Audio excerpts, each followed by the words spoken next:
There's a parasite in your brain and it wants to romance you.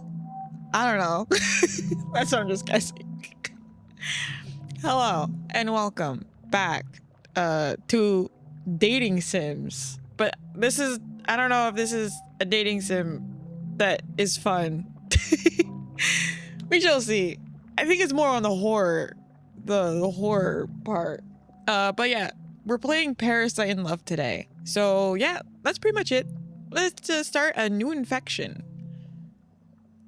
What? Does that say a brain-eating amoeba? Okay.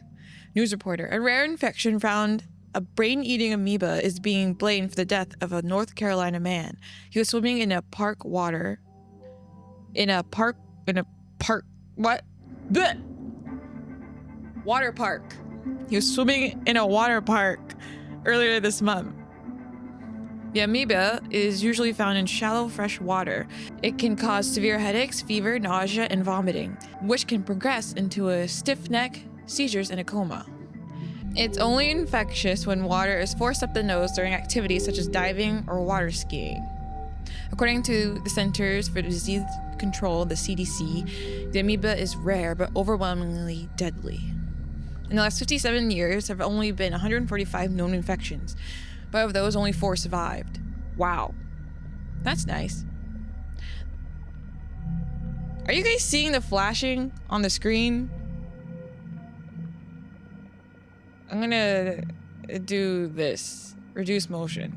Because I'm seeing flashing on my screen every time I click. I don't know if that's because it's in full screen or if there's a motion thing going on. The CDC says the illness is particularly difficult to treat because it's notoriously hard to detect and progresses so quickly. Are you guys seeing that? Okay, I'm gonna try and see if going windowed fixes it. The next time you go swimming, wear a nose plug and avoid activities that involve being fully submerged in freshwater areas. I think that fixed it. Going windowed. There's Gabe Stewart, MBS News. Yeah, that fixed it. Day 1. Oh. You feel a rush of happiness as you continue your hike because you hear nothing but nature around you. The birds are chirping, the wind is rustling through the tree branches, and the water is trickling nearby. It is so peaceful compared to your busy office that is currently far, far away from you.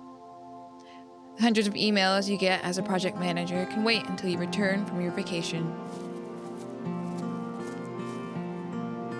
You finally arrive at the lake. The photos you looked through online couldn't convey the beauty of this place. You're so glad to stop here before entering the cabin you rented for your little vacation. Time to swim as a reward. Oh! Is this where I get my amoeba boyfriend? The hours you spent hiking make your dip in the water all the more refreshing. The waves of relief wash over you as you swim around, and after a while you let yourself float to enjoy the moment. You close your eyes, and your breathing slows. The sun heats up your face while the water cools on your back. You hear a scream, and a wave pushes you to the side. You stabilize yourself. What is happening? Why am I coughing? Coughing and sputtering for air, trying to clear water from your mouth and nose. A boy laughs as he bobs up right next to you. He smiles brightly without a care in the world. Marlowe, be careful, you could have hurt us both. But nothing happened. His mother calls for him, and he swims away. As he steps out the water, his mother already has a towel in hand and dries his hair. You're a little envious. Clumsy with your words outside of work, you have a hard time connecting more with the people you love. Your friends and family do like to spend time with you, but you sometimes feel lacking when you try to show them the same affection. Maybe you would have an easier time if you had a family of your own. A parasite in our brain? That's a different type of family. That's a family that grows in your brain. Your friend did tell you that her instincts as a new mother helped immensely when taking care of her baby. You hope that in your case the instinct would take over in talking to your child. How great it would be to have such a deep connection. You sigh and rise from the lake. You arrive in the cabin you have booked for the next 2 weeks. The space is too big for just one person, but it also feels luxurious to have so much space for yourself. This is nice. Cute. Looks like you got a party in here, though. Isn't it just you? You're basically checking this place out as a vacation home for the future family that you always dream of. Even if you don't have a partner, the thought of taking a trip together fills you with joy. By the fireplace, you look at the couches where you could snuggle with your future family. You smile, imagining your child imitating a bear as they wear the fur that drapes over one of the cushions. Where is it? You stretch out your arms as you yawn. Time to unpack and get settled. Are you not gonna shower? Did I miss that? You put your hand into your bag and take out your vacuum-sealed clothes. You pack them this way to make space for other things. Your wallet, smartphone, food, toiletries, and some books to pass the time. After putting all your stuff away, you go and take a shower. Half an hour later, there's a shower. Half an hour later, you leave the bathroom refreshed and donning a white robe provided by the rental, walking to the couches with a grin and a glass of white wine. Now it feels like a true vacation. Ooh, what you got here? Attack of the what? The ink thing? The ing thing. Oh, what? Oh my, sci-fi. Cody and Coda. Elm. Amphi. Did I say spaghetti? You take out your phone and check it out of habit from your job. Messages? You have messages from your dad, mom, coworkers, and friends. Hi, Dad. Your dad always sends short messages like cloud with a photo of a sky attached. You must have inherited his blunt way of words. Okay. Mom? She likes to nag and remind you to do things, even though it's been years since you've moved out. It can be annoying, but you know she's doing it with love. Oh. When are you coming home? You can't just leave for months, my dear. I bet you need some fresh vegetables from our garden, too. That's nice. Okay. Coworker? Have you seen my last email? You immediately regret looking at this. Sorry. My bad. So when we're going on our trip, we've been trying to organize this for years. Let's at least try to make plans by the end of this year. You saw it's gotten so much harder to meet up since your friend group became adults. Okay. Your mother sent you some digital copies of old family photos when you were little. Your family used to visit the big greenhouse in the city center quite often. There are also some photos of you with coworkers. When you take these selfies with them, you must have gone drunk at the last office party. Any milestone has to be celebrated, is the motto of your boss, so parties happen pretty often. You don't know how your boss is able to make the company pay for so many, but you don't care to ask him. You scroll further back and finally find some photos with your friends. Last time you guys met was to say goodbye to a friend in the group who's leaving the country. You should call them sometime soon. Yeah, why not? Okay, you wanna decide to go to bed. Day 2. The sun warms your cheek and birds chirp as you wake up. What a peaceful morning. It's been a while since you've slept this well. You check your phone and notice that you've gotten a message from your dad. Oh, cute, pretty flower. Attached is a photo of a flower he saw on his way to work. It brightens your day whenever he does this. That's sweet. That's very nice. You want to send him a photo back, so you decide that today you'll explore your surroundings, take pictures, and make some bookmarks with the flowers you find. After a quick breakfast, shower, and change of clothes, you are ready. Once you're outside, you take a deep breath. You can smell damp moss, flowers, wet grass. It must have rained a little during the night. You take your smartphone out and start your hike. Your shoes sink in every time you take a step on the pine needle-covered ground. As you look around, the wind caresses the leaves above you, making their shadows dance on the ground. Soon, you spot some small purple flowers growing nestled between fallen tree trunks. You squat down and take a picture up close. You stare proudly at your photo. A dewdrop on one of the petals reflects the sunlight, making the scene feel more magical. You stand up and send it to your dad, or at least you try to. You see your bad reception and give another attempt, but it doesn't go through. You decide to send it once you have a better connection in the cabin. Then you look at the flowers again. Upon further thought, There'll be a pretty decoration for a bookmark when dried. You carefully pick one and make your way back. After you put your bag away, you fold a sheet of paper around the flower and tuck it inside the book. You press the book down and stack several more books on top of it. That should make it flat and dried after a while. Then you remember to send the photo. That is really pretty. Nice. Your dad just answers with nice. Then seconds later, he sends a photo back. Oh, that's cute. You chuckle. You used to make them together when you were younger. I miss you, Dad. Oh, our name's Marlo. I thought the random kid's name was Marlo. I was like, how do we figure out who this dude's name is? Okay, whatever. That's our name. We're Marlo. Hi, I'm Marlo. For now. You shake your head, a little embarrassed after those words escape your mouth. Somehow, you can't bring yourself to send those words. You just write nice back.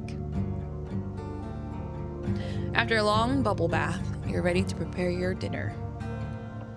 You cut the meat on a chopping board, almost in a rhythmic fashion. After a while of only eating takeout, it feels good to cook for yourself again.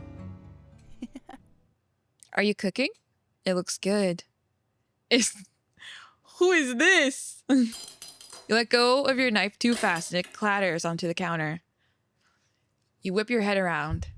No one was there, but you had clearly heard her voice. Oh, ha.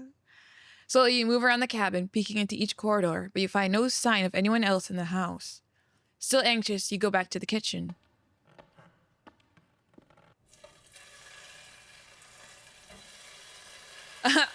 As soon as I think there's someone else in this place, I'm leaving.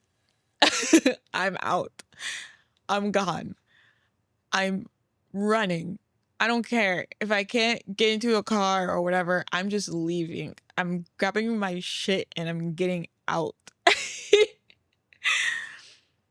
But yeah, you start the stove.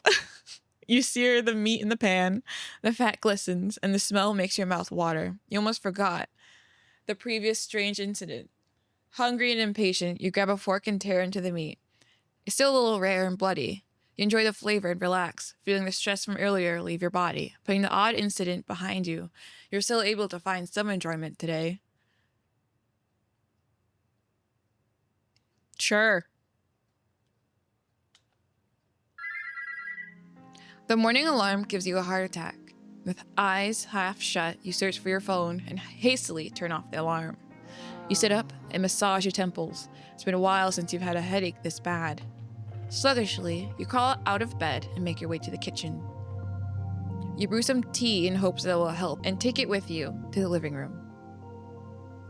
Are you feeling off because of the hiking you did? Or was it the rare meat? Or your parasite boyfriend that's growing inside of your brain? Who knows? Several hours later. Damn, that toilet looks nasty. What's the button again? Yeah, it's H. The button is H. Look at that. Get a nice view of that. You like what you see? Those also, you see that? You see that grime? That's also potential boyfriends. They're just waiting for you. You breathe heavily as you lean against the cold white ceramic of the toilet. The last time you had a vomit was after the last office party, after securing a multi-million-dollar deal for the company. The constant flow of alcohol was the only thing making the loud music bearable, but the next morning you had a hangover from hell. You can't remember much else. Okay, check the kitchen for bad food.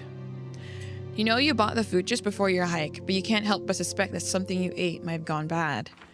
No, not the bread or anything else in the kitchen. It's all fresh. Was it really food poisoning? Could it be some suppressed stress from work finally resurfacing? Or was it too much sun after being holed up in an office for so long? You grab your phone and sit down on the couch.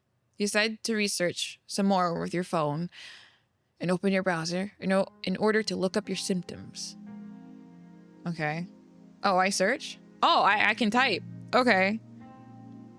Head hurt. You're not sure why you type that. Vomit. The results suggest vomiting might have been caused by an infection, food poisoning, motion sickness, brain injury, or migraines. Okay. If it lasts for more than 2 days, you should call a doctor.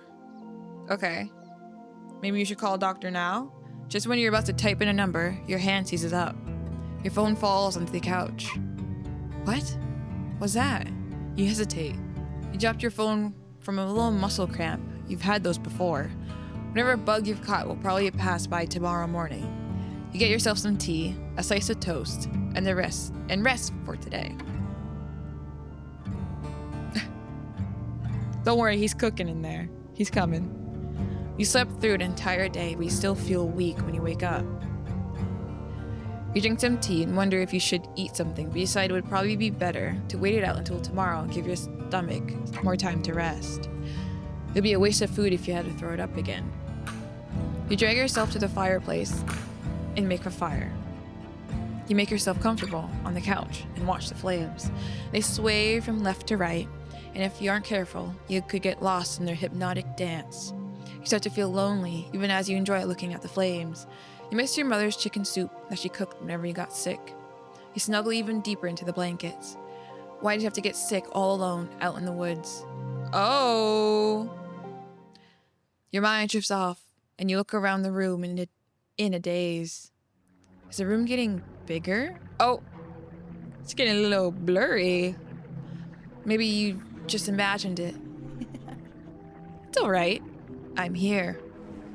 You force yourself upright and seize a fireplace poker, brandishing it in front of you while you search for the source of the voice. You could have sworn it was right next to you, but there's no one else in the room. After what happened the other day, you've checked as much. Of course, you're the only one here, right? You back into a corner so at least you aren't ambushed from behind. And you take out your phone and try to call for help. No.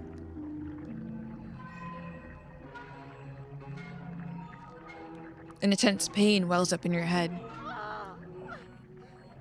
You jolt in pain and let go of your phone. It hits the ground, bounces once, and then falls flat.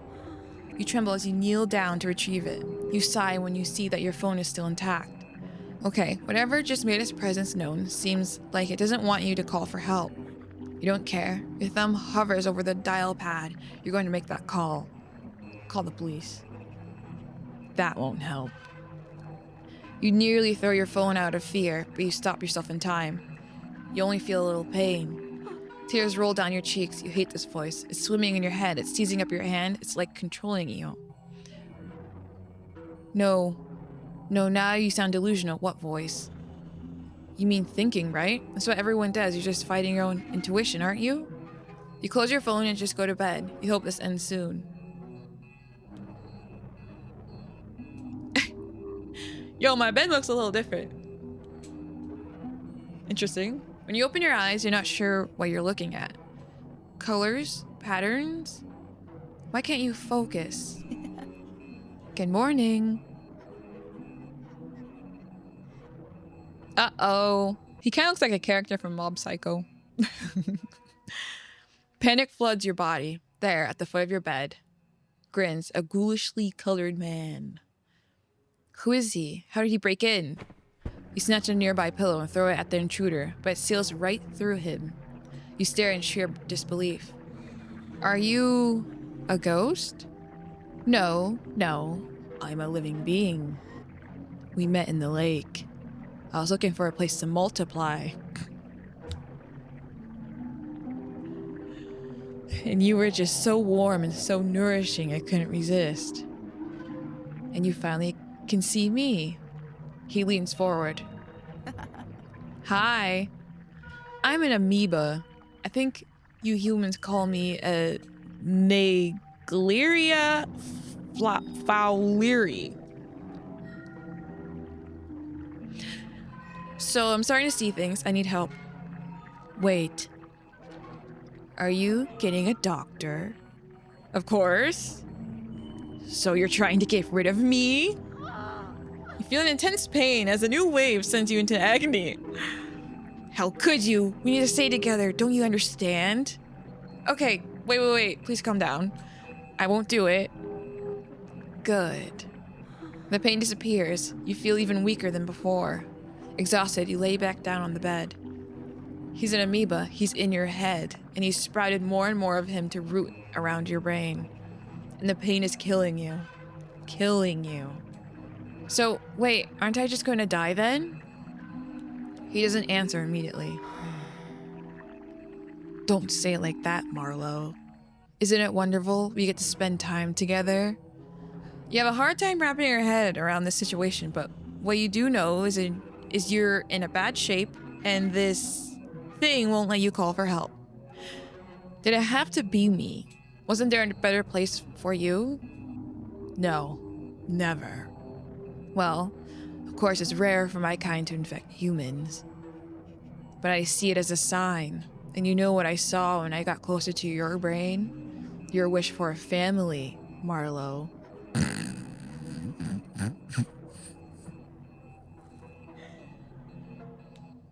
Ah, yes. I love it when a man infects me and multiplies inside my brain. That's what I want. That's what I'm looking for. That's what I'm gonna tell my boyfriend. I'm gonna be like, why aren't you multiplying? What's going on here? Come on. Keep up.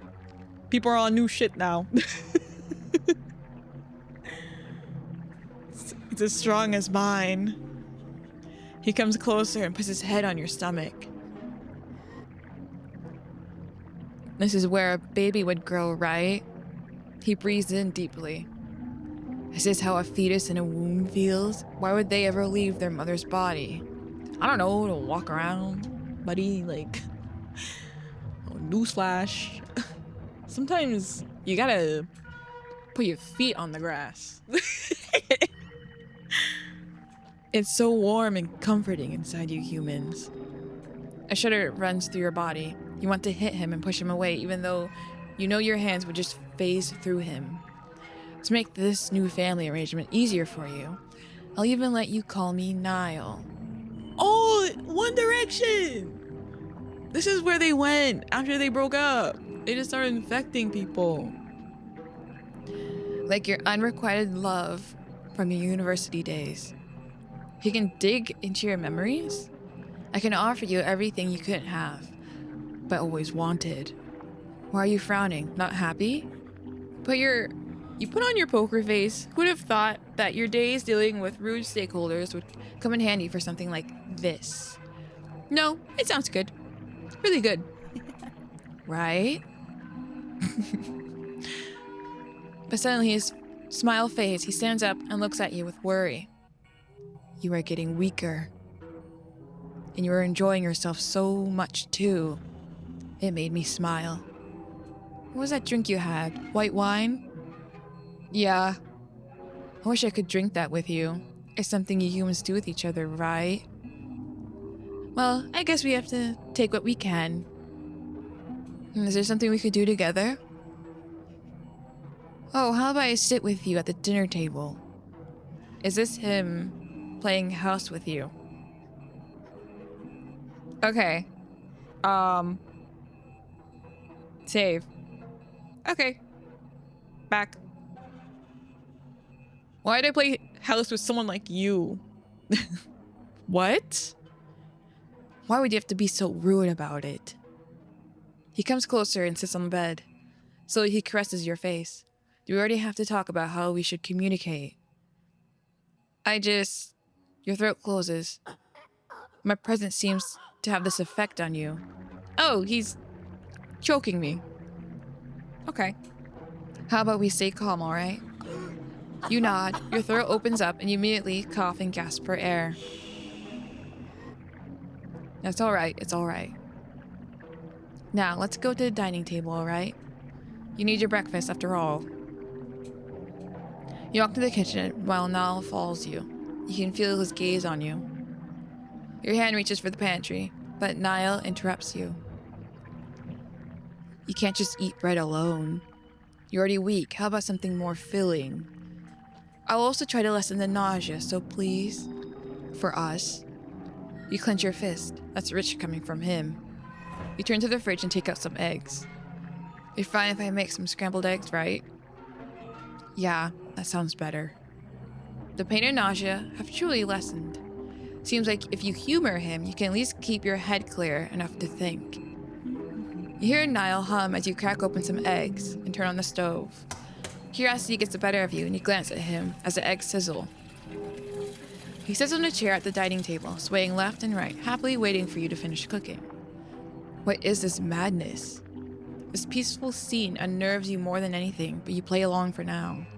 After you choke some bites down, he leans forward in excitement. It tastes better with some company, right? Absolutely. You're really sweet, too. Hee hee. He continues to hum. I'm happy that there are at least some things that we can do together. What else? Oh, is it possible for us to watch something together later? I saw glimpses of what was it? Movie dates in your memory? My phone is a little small for us to watch something together. Aw, okay. With mixed feelings, you turn back to your plate, thankful that he at least lets you eat in peace until you're finished. You clean up and begin to fidget as you're not sure how Niall wants to continue the day. Suddenly, you get goosebumps and slump down. You heave, a wave of nausea surging through you. Oh no, I thought I could give you some more time. He reaches for your arm, but it goes right through. I wish I could help you stand. After a few seconds, your nausea dissipates. How can you survive this situation? What should you do? Is there any way to be rid of him? Let's get back to bed, alright? You both shuffle back to the bedroom. You lay down in bed and Niall sits down beside you. He strokes your hair as you gradually fall asleep.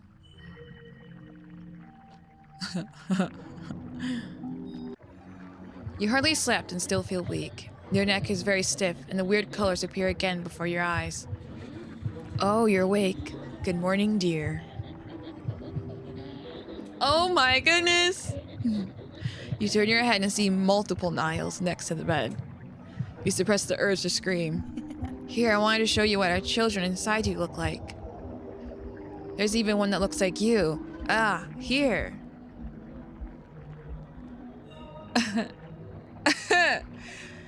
Wow, that's an ugly baby.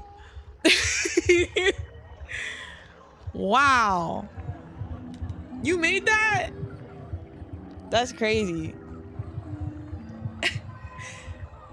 Sorry, but that's ugly. He puts a blob of blue mass on your lap. The way it gurgles and cries, it sounds desperately like a human baby. It coughs and some blue spit runs down its cheeks. Isn't it cute?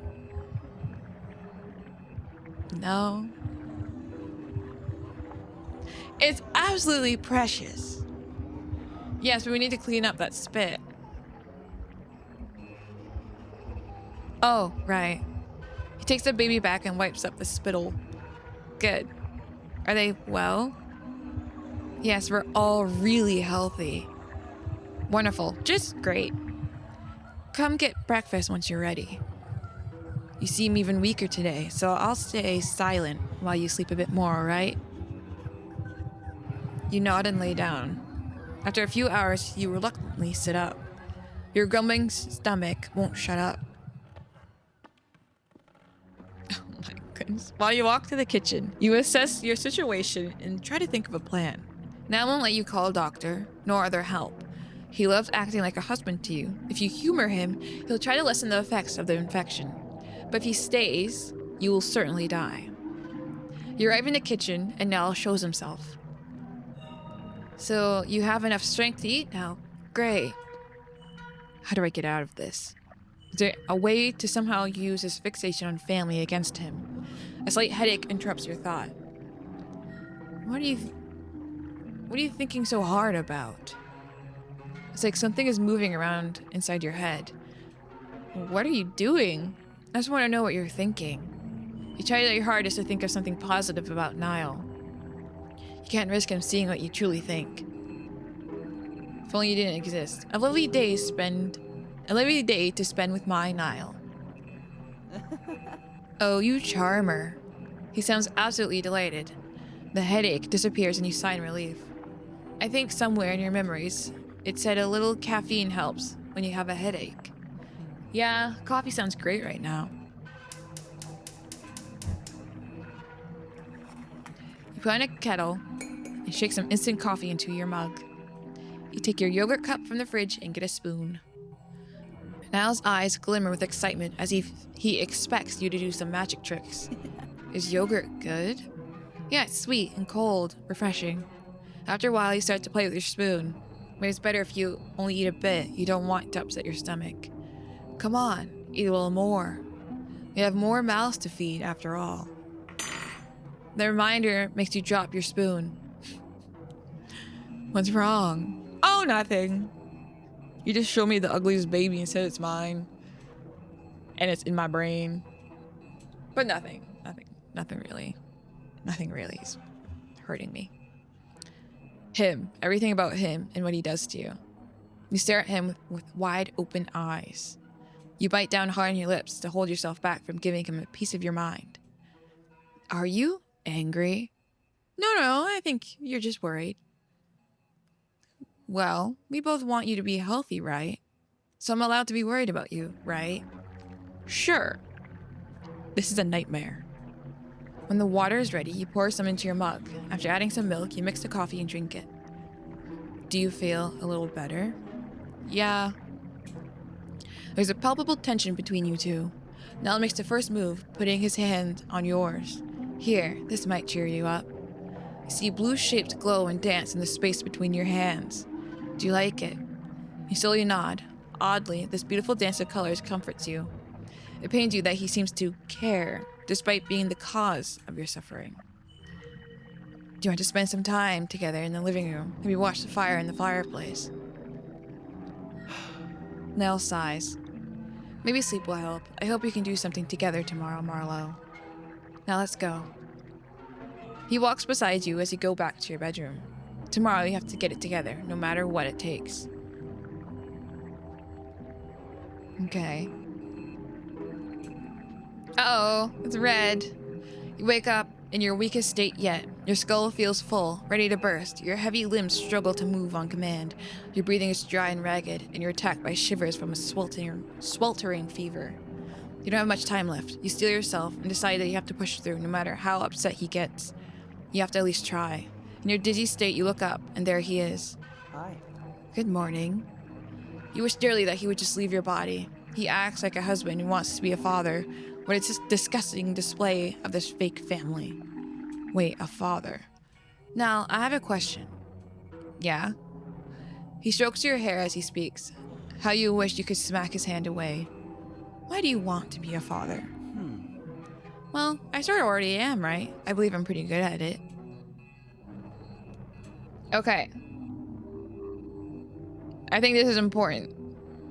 Dad actually know what a great father is. He can never be a good father. How about this? What? Well, at least not in the human sense. I mean, how could you have learned if no one had to teach you? Then tell me. Children take priority. You think I don't know that? Many of your decisions are for your own survival. How much of this is really for the survival of our children? Good, he's getting insecure. You really haven't moved much. Are you too weak to stand up today? Is it even too hard to talk now? How about I dig deeper and see for myself? Feel something pushing and pulling inside your head. Show memory of your dad. Show him what a great example he is. This will sway Niall's mind. You remember your father and his big calloused hands. You stood beside him, barely reaching his waist, as you both worked on a wooden toy. He looked away for a second and you took that chance to use the grinding machine. After all, your father always looked so cool when he used it. Just in time, you pulled you away, entering his own hand, and he just smiled inside. Oh, my cheeky little angel, don't ever do that again, alright? You're so cruel, Marlowe. If I was a human, I could be the husband you want, the best father for your children, but there's no way for me to follow his example. I can't even help you stand up. I'm just a small organism. It looks completely broken, sitting on the ground like a lost child. It's not just about strength, Niall. It's his compassion, the will to put his own children first, no matter what happens to himself. And I know what we can do for our children. Really? Yes. We don't have to welcome death so early, Niall. What? How? If you stay inside me, I will die with you. I don't mind if it's with you. You bite down your lips, just continue. You've got him where you want. He's listening. But we're also murdering our children this way, Niall. Is that what a father does? Niall looks away. But what else are we supposed to do? We go back to the lake. You and our children can survive there. Hope sparkles in Niall's eyes. But that hope quickly gives way to sadness darkening his face. But what about you? We can be separated for some time, but that gives me time to recover. Then I can come back, and we have more time together again. That means you have to walk there and swim in the lake. You could drown. That's what I can do as a... You really don't want to say the next word. Mother. A small sacrifice for our children. Tears form in Niall's eyes as he hugs you, the break of a cold sweat in place of his phantom touch. I'm scared, Marlo. What if I survive and you don't? Then take care of the children for me. That I only realize now that you truly love us. Thank you. Sleep for now. While you sleep, I'll try to lessen the symptoms and give you some time to gather your strength for tomorrow. Finally, he agreed, like you expected. You just hope your body can keep up tomorrow. You cling to that hope as you fall asleep. Oh! It is red! You take a deep breath as you open your eyes. Niall stands in the corner, looking worried. I can breathe a lot better today. Great. He nods. You convinced me that we should try the lake, so the least I can do is lessen the pain. Oh, there's some slight voice acting. But your body is still in bad shape. You will still see hallucinations, Marlo. Can you guys hear that? Voices? Let me max them. Are you sure you want to do this? You nod. This is the only way for us, Niall. Niall? Whoops, I've been saying it wrong this whole time. Niall comes closer and caresses your face. I wish I could carry you to the lake at least. But this is all I can do. Trying to lessen the effect and wishing for the best. You swallow back the insults you want to throw at him. At your intruder in front of you. Believe in us, Niall. You bite your lips before you continue. Believe in our love. You choke down the bitter aftertaste those words leave in your mouth. Yes, my love. I will. You drag your weakened body to the bathroom to wash your face and change your clothes. Then you enter the kitchen. After you force all of one bite of toast down your throat, you're finally ready to go out. Just days ago, you were so happy to hear the birds chirping here.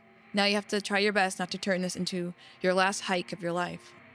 Although the colors are less aggressive than they've been for the past few days, you still see the patterns dance in front of your eyes. The forest is changing in shape, and sometimes the sounds are piercing your ears, but you force yourself to ignore it all just to focus on the walking. You are so brave, Marlo. We suppress the urge to make snide remarks. I am just doing what I think is needed. I know, but still. You could drown. Funny how he reminds you of that when he's already killing you just with his presence. Niall, try to think positively. I am well aware of the risks, but this is the only way. The only way for me to survive. Yes. For me too, Niall. But only because he won't let you call the ambulance. Something positive to talk about. How about our family?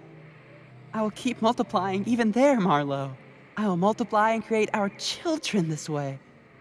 I will take care of them so we can all enter your body once you come back. It will be the family we both wanted, and with even more time to spend with each other. Like you said, we don't have to welcome death so early. But I am still worried. It is so rare that my kind infects you humans. So even when you come back... Don't worry. Just believe in our love. It is truly a special one. It will overcome the odds. Right. You will never return to this place, though.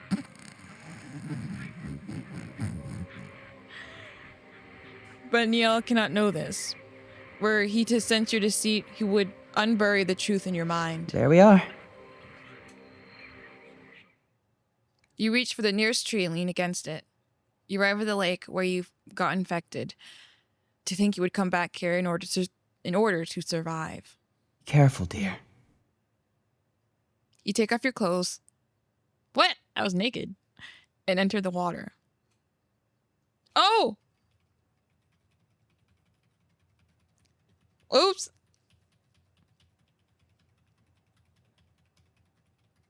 What am I supposed to do?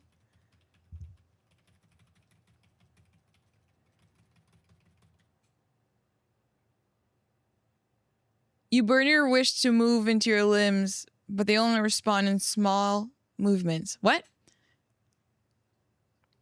Panic takes hold as you try not to sink.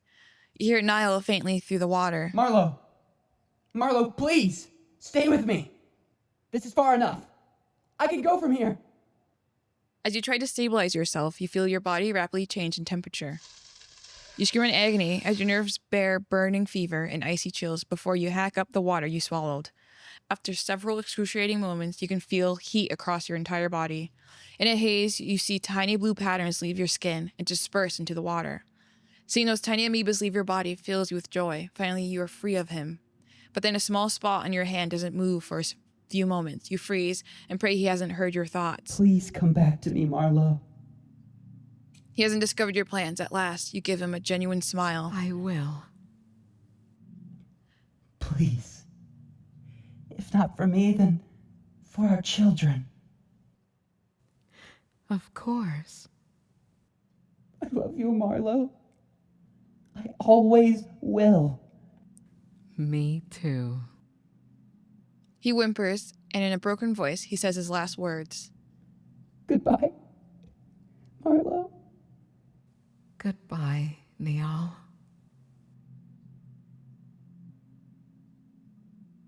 The blue color fades and the heat along with it. You gather all your strength again and swim to the lakeside. You can't help but move away as fast as possible, out of fear it might reinfect you. As soon as you touch the earth, you crawl out and cry.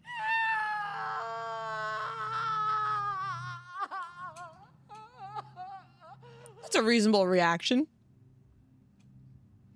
You scream out all the fear and pain you had to endure. Tears fall and you can't stop yourself from falling apart.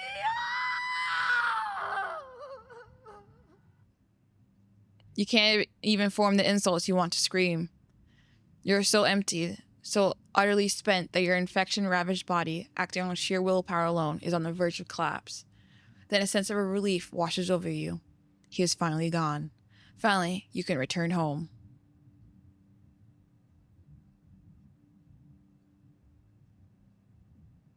Okay, I'm not fully naked. That's great.